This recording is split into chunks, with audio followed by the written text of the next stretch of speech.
Hi everyone, this is the first themed presentation that I have made for this channel. I'm actually very excited to share it with you guys, and I think it's gonna be entertaining. Hopefully it's gonna be something educational as well. Hopefully you're gonna learn something from this. And this is the psychology of fear. Fear is something so complex. I really feel like it would be a lot of fun to explore a little bit of this really fascinating topic, or at least it's fascinating to me. And it's fascinating to me even as a really big scaredy cat myself. So, grab a snack, grab a coffee, and let's dive into what is actually happening in our minds and bodies when fear kicks in. Before I start, a little bit of a disclaimer. Fun fact about me, I am a licensed mental health professional. So this topic is right up my alley, and I actually had a lot of fun doing my research for it. However, this presentation is purely for educational and entertainment purposes. It is not an official clinical or psychological advice. So have fun, have fun. I hope you learned something new today, but just remember that this ain't therapy. So what is fear? Fear is, in a nutshell, our brain's alarm system, a natural response in our brains that is designed to protect us. It's deeply wired into us, and it's something that's evolved together with us to keep us safe. So when, for example, our ancestors were faced with real dangers like predators and shit, fear is what got them moving so that they would survive. Fear is a response that has been essential for survival throughout history. Without fear, we would literally be extinct, probably. I think we need to look a little bit into the science of what happens in our brains when we're afraid. When we see something that is threatening, there is a part of our brain called the amygdala. And it jumps into action. It alerts our body that there is danger, that it's sensing danger. So let's say that the amygdala is like the brain's alarm bell, and it detects the threat and it activates our body fight or flight response. Maybe you've heard of it. Maybe you've heard of the fight, flight, or freeze state. Basically, this little red thing that is in our brain, which is the amygdala, it's what works as kind of like an alarm system to tell our body that we need to get ready to either fight or flight. Several things happen almost immediately in our body. Our heart rate speeds up, our breathing becomes shallow, blood flows to the muscles, and we get ready to react. We get ready to pounce if we have to. And it's why we feel alert, tense, a little bit jittery. It affects us. It affects not only our mind, but it also affects us to a physiological level. And so I think this is really interesting why we get scared. We already know that fear has a role of keeping us safe. The thing is that some fears are hardwired into us. For example, the fear of height or darkness are things that have always posed a risk to us humans, humankind. So over generations, humans have learned to become cautious around them, and we have evolved to be afraid of those things. It's literally instinctive to be scared of the dark or to be scared of heights because it's what kept us alive. It's literally what kept us alive back in the day. The thing is that not all fears are the same for everyone, because our personal experiences, our childhood, for example, that can also shape what we're afraid of, or what scares us more than other things. Because let's say that, for example, you had a really bad fall as a kid, so you might have a heightened fear of heights as a result. Example. And that's what's called a conditioned or a learned fear. You can have an evolutionary fear, or you can have a learned or conditioned fear. Even though fear is universal and everybody has fears, what scares each of us can be pretty unique. Why do we like being scared? Or better said, why do some people like being scared? Because I sure fucking don't. This is where things get a little bit weird, because if fear is supposed to protect us, then why do some people actually enjoy getting scared? If fear is supposed to protect us, then why do some people willingly go in and watch a horror movie or go into a fucking haunted house?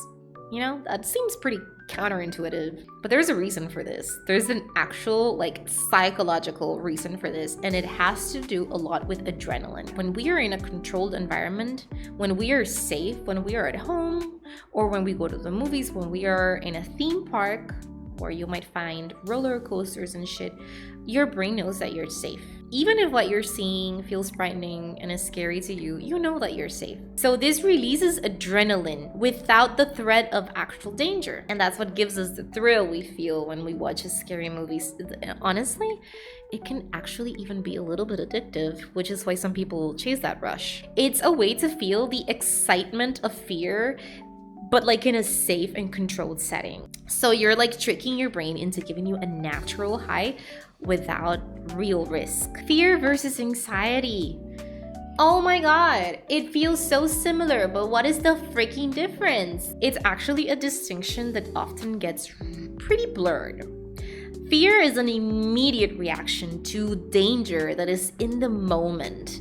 Like if you see a snake like if you're hiking and you see like a snake or like a tarantula or some shit like that, it like you know, your heart races and your muscles tense up and like you're ready to react, ready to fight or flight. It's something in the moment that is telling your body to react to keep you safe. Anxiety, though, is more about potential threats, perceived threats, worrying about seeing the snake before you actually see it. So fear is in the moment and anxiety is like worried about the what if, about the possibility, about the future. So how can we cope with fear? How can we manage fear? There's a couple of ways to deal with fear, especially when it can get very overwhelming.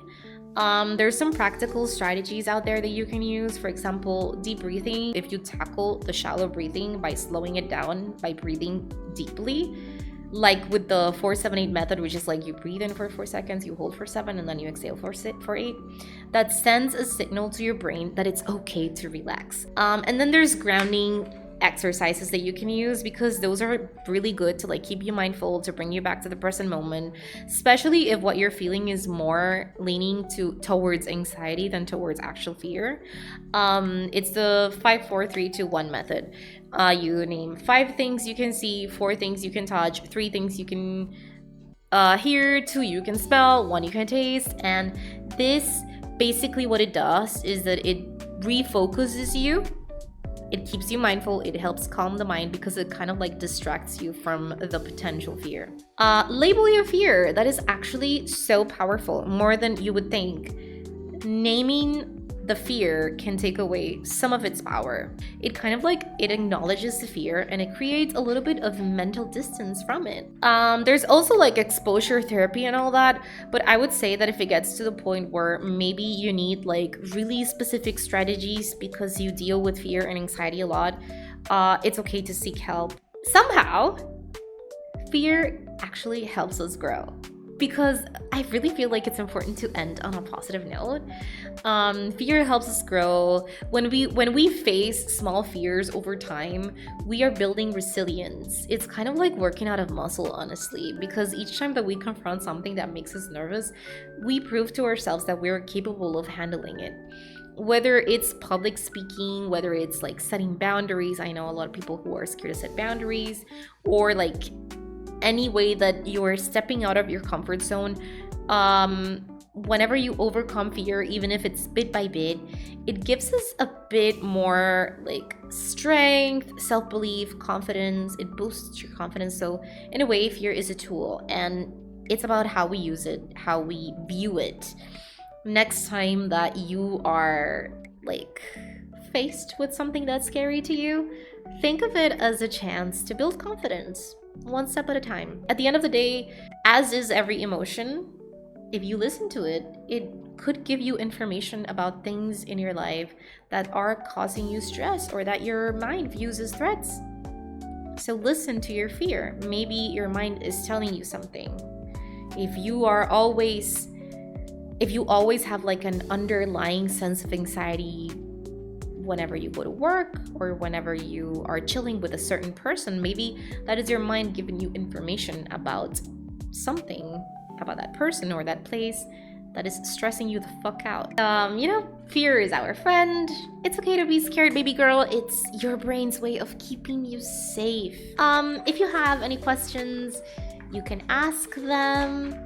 If you have any stories or anything like that, we can chat about it. I would love to hear your take. And well, thank you. Thank you for hearing me out, for joining me in this like kind of like psychological exploration of fear.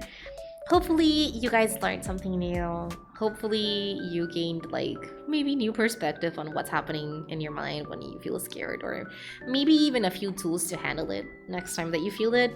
And just, you know, remember that fear is normal, and it's even helpful in the right context, of course. So, oh my god, thank you again